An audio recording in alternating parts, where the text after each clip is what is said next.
Isolation. It's one of the more subtle horrors of life.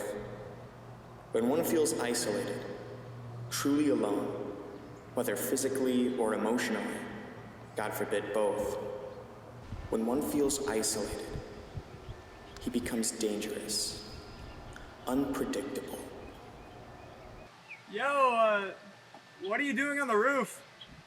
It's the apocalypse. I heard it on the news. So I'm doing what everyone does in these situations, and I'm living on my roof now. Well, do you have food? Oh, I have half a granola bar. So no. What about water? I knew I forgot something. Well, what do you have? I have my Game Boy. My Game Boy! Wait, is this for a video? Yes? Jesus Christ, Ryan, I'm going inside. Wait, before you leave, can you toss me up my Game Boy? No. Damn it! Hello everybody and welcome back to the AnArcade. My name is Ryan, and today's video is actually very special because it's the first in a 5-part series of reviews, in a 5-part series of reviews that I'm dubbing the AAVGU, short for the AnArcade Video Game Universe. Now the reason I'm calling it that is a story in and of itself. When I was a kid, I always wondered why they never had a Marvel video game universe. It's a virtually untapped market, and with the success of the MCU, it was clear that fans enjoyed this interwoven medium of storytelling. We all thought DC was going to swoop in and build a universe off their incredibly successful Arkham series, but of course, DC can't do anything anymore without Marvel having already done it first. It didn't take long for me to find the solution to this world-ending problem. I'd simply have to make the game myself. Of course, I don't have the rights to the actual Avengers, so I'd have to create my own. Or, even better, acquire pre-existing video game superheroes that publishers have long since neglected and build my universe on their one unified lore. I mean, Nintendo got Sonic and Snake for Smash, so how hard could it be? Yeah, I was a stupid 11-year-old. But there must have been some spark of genius up in that noggin of mine, because many years and a puberty later, I still can't shake the idea. Though now it looks like Marvel's finally got around to asking that question I had all those many years ago. With the release of Marvel Spider-Man in 2017, seeing the launch of the newly dubbed Gamerverse, which through tie-in comics includes last month's Avengers game by Crystal Dynamics. But it's too late, Marvel. 11-year-old me has moved on. And so has me now. And you know what? I don't want your shitty Avengers game. So before that game gets its inevitable Spider-Man DLC and starts a new wave in the Marvel Universe, I want to tell you what my game would have looked like. 5 games, 5 reviews. Each in order, leading up to the epic crossover that's never gonna happen. Unless one of those publishers sees this video and acquires the rights to all those characters. Which shouldn't be that hard. I tried picking properties that had potential, but were ultimately neglected so as to make for a cheap acquisition. Now without further ado, let's get into the review. That fucking rhymed. First in the timeline, and by far the most well-known, is Infamous. No pun intended. But Ryan! Infamous wasn't neglected! Okay, first, my goal was to get Sony to purchase the other properties, meaning they get to keep Infamous. Second Son counts as neglect. Developed by Sucker Punch and published by Sony, Infamous was released on May 26, 2009, exclusively for the PlayStation 3 system. The game garnered mostly positive reviews upon release, with outlets like Game Informer and IGN giving it a 9 and 9.2 respectively. But I'm not interested in what some properly funded corporation that specializes in video game reviews has to say. I'm a 19-year-old YouTuber that lives with his mother. I'll review this game myself, thank you. Yeah. Let me just press start.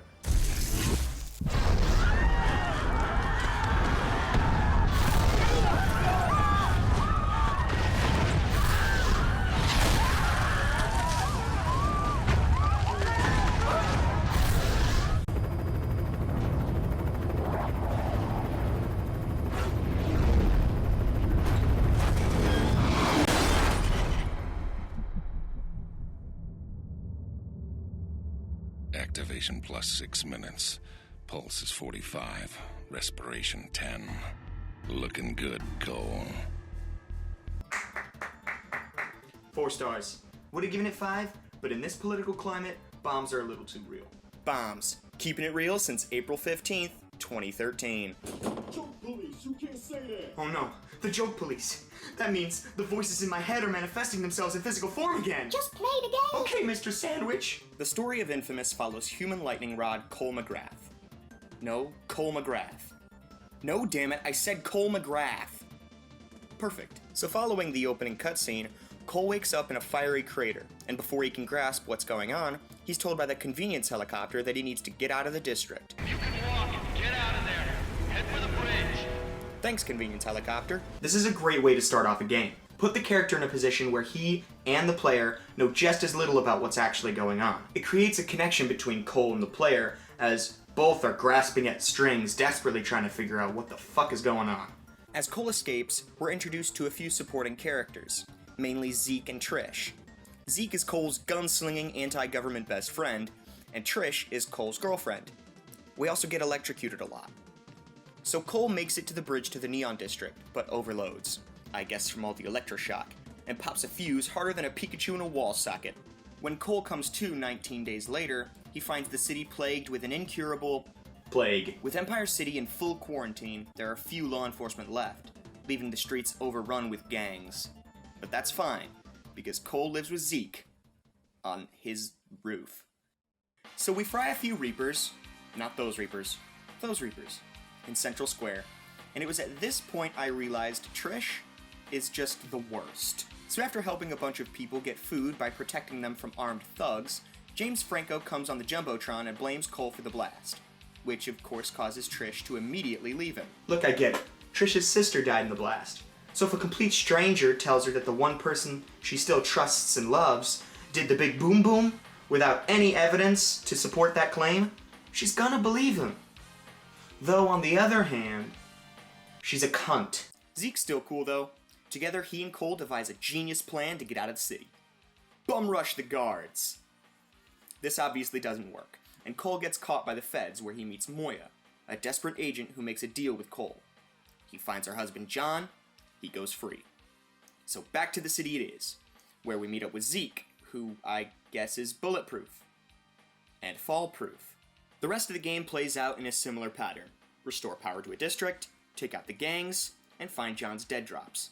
There are also plenty of side missions to keep you busy. Just like any other game, some of the side missions just plain suck. Like destroying surveillance cams,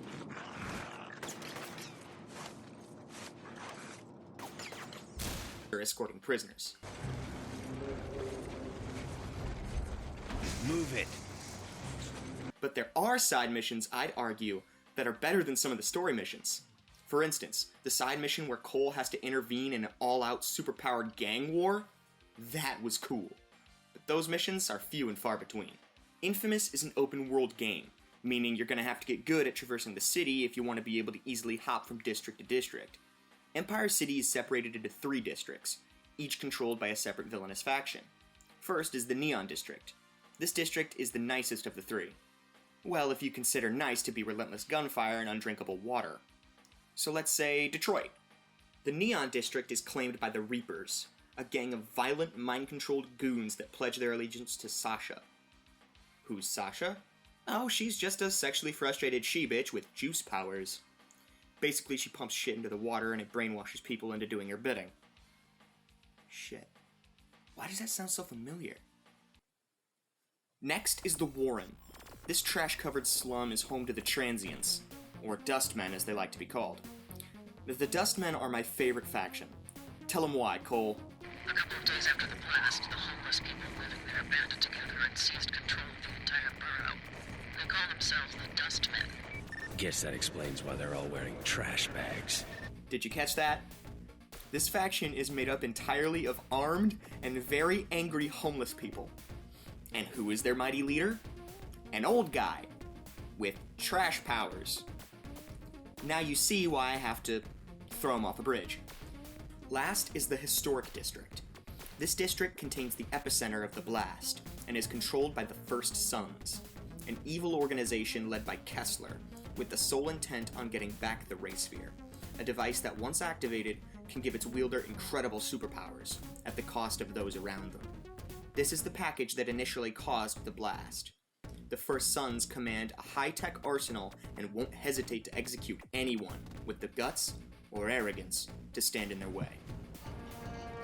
Sucker Punch does a great job at making each district feel alive, focusing great attention on how the people of Empire City interact with Cole depending on his actions, which is a great segue into the karma system. Karma plays a big part of this game, determining which powers Cole has access to and how the story plays out.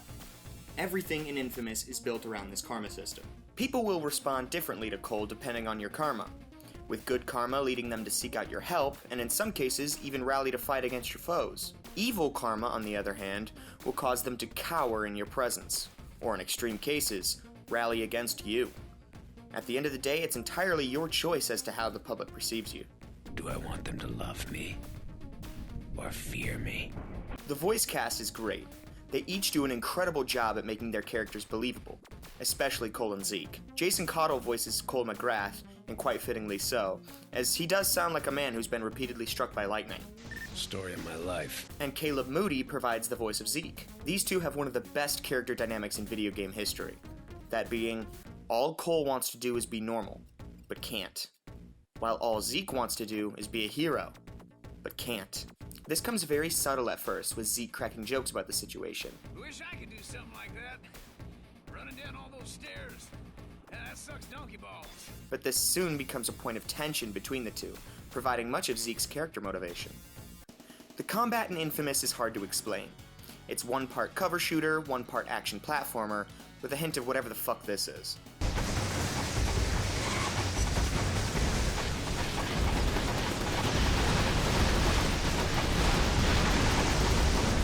Cole possesses a wide variety of electric-based abilities, but rarely did I find myself in a situation that required much more than the classic lightning bolt.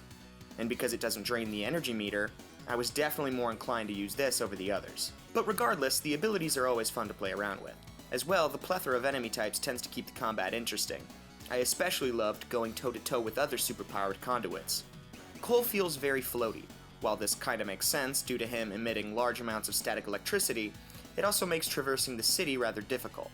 Cole moves with a lot of momentum, and while airborne tends to magnetize towards the nearest object, which makes it hard to accurately maneuver during combat.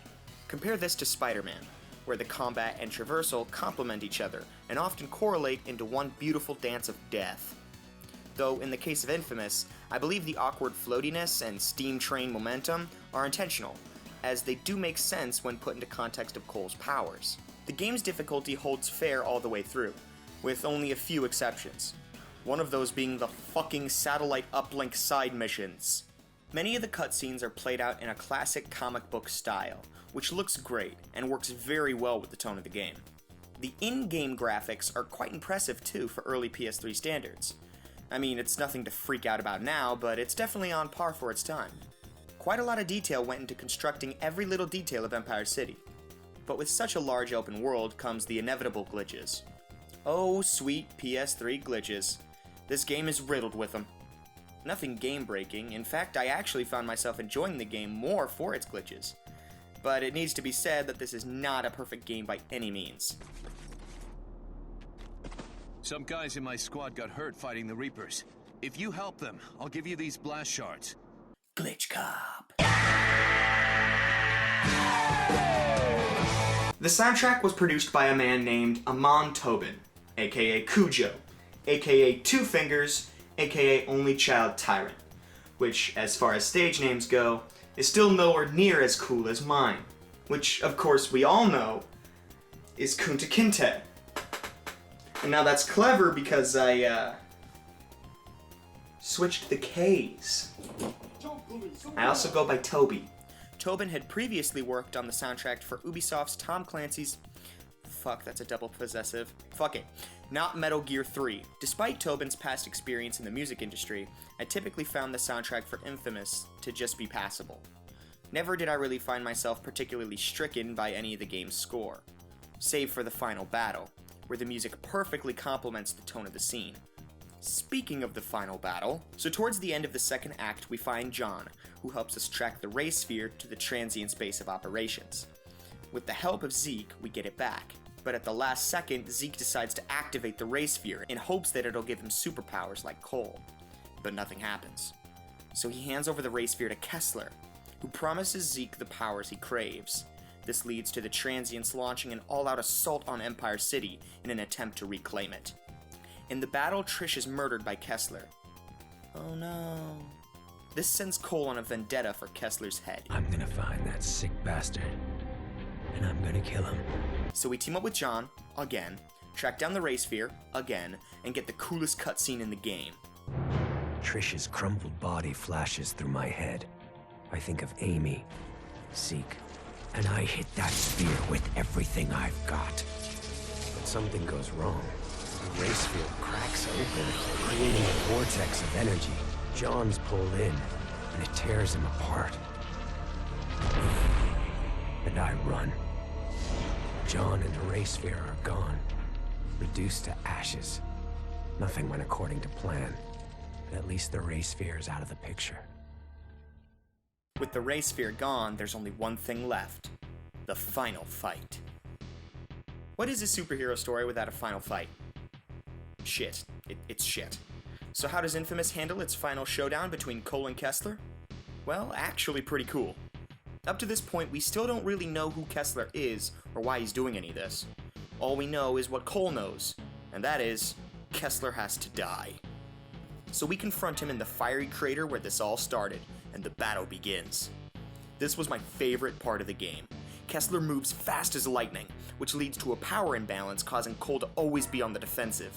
On top of his speed, Kessler also says some evil shit during the fight that only makes me want to kill him more. Your mother is ashamed of you. She lies, tells people you're a teacher. No one respects a monumental teacher. At one point, I legitimately thought I'd lost, but out of nowhere, Zeke runs up and unloads on Kessler. That's what she said. But of course, Zeke is quickly disposed of. But still, that buys us enough time to get back on our feet and settle in for another bout. By the time the fight was over, my heart was racing, and I felt a genuine hate towards Kessler, making it all the more rewarding when I finally got to bring down the thunder. Then, just when I thought it was all over, Kessler leaps up and shows Cole one final vision. As Kessler's secrets played out in my head, I finally began to understand. I saw his nemesis, a beast intent on extinguishing all life. In those early days, Kessler could have used his powers to stop it, but instead he fled with his family, leaving others to fend for themselves. Hunted for years, Kessler and his family watched as the rest of the world went to hell. And then it was too late. Too late to fight. Too late to save anyone. In that moment of failure and grief, he used his newest and most dangerous power. He went on a one-way trip back in time, attempting to rewrite history. Kessler seized control of the First Sons and accelerated the Ray Sphere's development. Decades spent plotting the blast, organizing the quarantine, finding me. Yet the thing that drove him forward, Kessler's sole link to the past, was a picture from his wedding day, when he married Trish, with Zeke as his best man. My brain lurched, unable to accept that Kessler and I were the same person. That he'd come back in time to mold me into the savior he failed to be, going so far as to kill the woman he loved, I loved, so that I wouldn't be tied down by emotions. No, Kessler wanted me strong, ruthless, so that when I faced the beast, I'd be capable of making impossible decisions, all for the common good. And then Kessler fell back, dead. His final message, my final message, burned into my brain. I take one last look down at myself, my future self, and turn away, the rage curdling inside. I hate everything about Kessler, but when the time comes, I will be ready.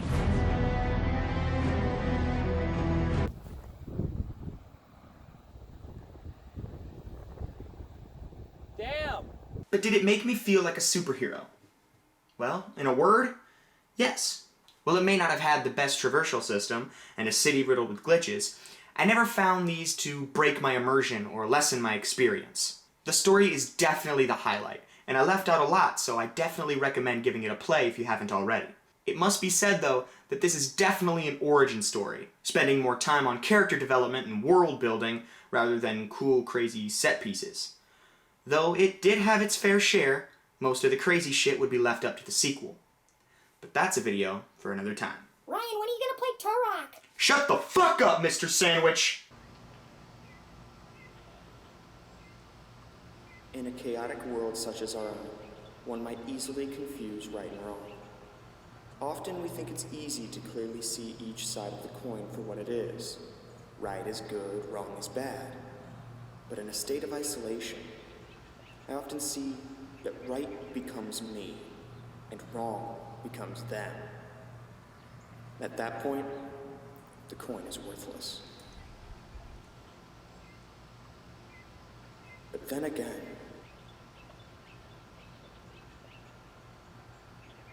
Hey dude, you've been up there for a while. You wanna come inside and play some video games? sometimes I'm wrong. Seriously, get off the fucking roof.